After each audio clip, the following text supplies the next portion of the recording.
এরকম সত্যি বলতে অসৎ পথে অনেক টাকা উপার্জন করতে পারতাম, অনেক অফার আসছে, কিন্তু কোনোটাতে রাজি হয়।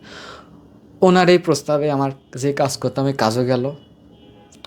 বাড়িতে এসে যখন এসে শেয়ার করলাম, এই বলল যে আচ্ছা ওখানে কাজ করার দরকার নেই, কারণ তুমি কালকে কাজে গেলে তোমাকে যদি আটকায় রাখে, আমাকে যদি ডাকে, আল্লাহ মাফ করুন।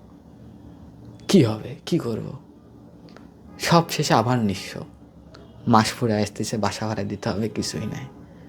এমন কোনো দিন যায়নি মানুষের কাছে হাত পাতি নাই, ফেসবুকে কারো থেকে সহযোগিতা পাই নাই।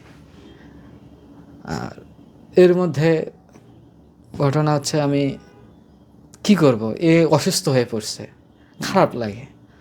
তো তাকে নিয়ে সিদ্ধান্ত নিলাম। এদিকে একজন শুধু আমার চাচি আছেন, তিনি আমাকে ডাকতেন যে ওনারা আবার ওইভাবে জানতেন না যে মুসলিম, ওইভাবেই দিন পাড়ি দিছি। তিনি ডাকতেন, হঠাৎ করে তাকেই জানালাম যে সমস্যা হচ্ছে, আমরা কি 4-5 দিন থাকতে পারবো আপনার ওখানে? বললে হ্যাঁ হ্যাঁ সমস্যা নেই, এগুলো সমস্যা হয়, বাবা মা মেনে নেয়নি তো কী হয়েছে। ওখানে গেলাম,